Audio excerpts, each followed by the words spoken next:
June 25, 1978. Striker Mario Kempes sent the ball into the Netherlands net and raised both hands toward the sky. Around 76,000 people inside Buenos Aires' El Monumental Stadium stood together in celebration. Blue and white flags waved everywhere, pieces of paper filled the sky, and the stadium exploded with joy. That day, Kempes scored twice as Argentina defeated the Netherlands 3-1. For the first time in history, the Albiceleste lifted the FIFA World Cup trophy. This moment became a permanent part of Argentina's football history. But the story of this title is not only about football. Behind the celebration lies another history, political, controversial, and uncomfortable. 2 years earlier, in 1976, Argentina's military seized power through a coup. The country came under the rule of General Jorge Rafael Videla. For the military junta, the 1978 World Cup was not just a football tournament. It was an opportunity to present Argentina to the world as a powerful and stable nation. But outside the stadiums, Argentina's reality was completely different. Political opponents, students, workers, journalists, and intellectuals were being taken away in the darkness of the night. Many of them never returned. History remembers them as Los Desaparecidos, the disappeared people. According to human rights organizations, thousands disappeared during this period. At the same time, the Argentine government spent enormous amounts of money hosting the World Cup. Various reports estimated the cost at around $700 million, a massive figure at that time. Critics accused the government of using football as a political shield, keeping the world focused on the stadiums instead of the country's human rights abuses. However, the national team's story was somewhat different. The team was coached by Cesar Luis Menotti, a unique figure in Argentine football. He personally had left-leaning political views and was far from the ideology of the military government. Menotti believed in beautiful, free-flowing football. He told his players they were not playing for generals, but for ordinary people, workers, teachers, and everyone searching for moments of happiness. Considering pressure, experience, and age, Menotti decided not to include a young Diego Maradona in the squad. The team's main stars became Mario Kempes, Daniel Passarella, and Osvaldo Ardiles. And the truth is, Argentina were a very strong team on the field. Playing at home, backed by passionate supporters, and with several players in excellent form, they became a powerful opponent. Yet the biggest controversy of the tournament came before the final.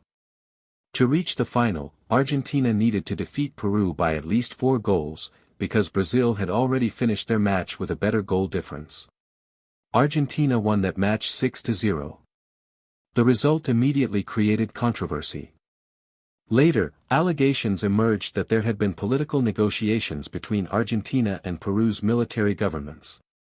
Claims were made that Argentina provided Peru with thousands of tons of grain assistance and financial benefits. The question remained, was the result influenced beforehand? The controversy grew further because General Videla and then U.S.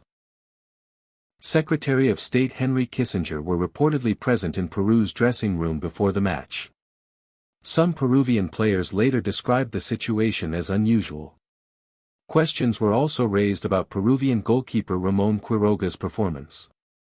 It was also noted that Quiroga was born in Argentina. However, there is another side to the story. No strong evidence proving match fixing has ever been publicly confirmed. Many historians and football analysts believe the 6-0 result was not impossible. Peru hit Argentina's goalpost twice early in the match. A team completely surrendering would likely not have taken such risks. Peru's defense had also been weak throughout the tournament, while Argentina were in outstanding form. The Peru match remains one of football history's biggest unresolved controversies. There are accusations and questions, but no final proof. International criticism also surrounded the tournament. Human rights groups protested with slogans like, "Football yes, torture no." The mothers of the disappeared, known as the Mothers of Plaza de Mayo, protested by wearing white headscarves and demanding answers about their missing children. Dutch football legend Johan Cruyff did not participate in the World Cup. For many years, it was believed that he boycotted the tournament as a political protest. However, decades later, he revealed that an attempted kidnapping involving his family in Barcelona had affected him deeply, leading him not to play. Despite all the controversy, the emotions of ordinary Argentines were complicated. For many people, 1978 was a rare moment of happiness during a period of fear, military rule, and uncertainty. The night of the World Cup victory was a time when people could forget their fears and celebrate, at least temporarily. It was like two different worlds existing in the same city. One side had World Cup glory. The other side had fear, disappearances, and imprisonment. 30 years later, in 2008, at the same El Monumental Stadium where Videla once watched the match, a huge banner was displayed listing the names of thousands of disappeared people. Even today, Argentina's feelings about the 1978 World Cup remain divided. For many, it is a glorious football story. Kempes' goals, Passarella's leadership, and a genuine sporting achievement. For others, it is a World Cup remembered under the shadow of state violence and unanswered questions. That is why the story of the 1978 World Cup is still unfinished. It carries two histories at the same time. One of national pride and football celebration. The other of a painful period Argentina has never fully forgotten. And perhaps the hardest truth of history is this. Sometimes, victory and questions stand beside the same trophy.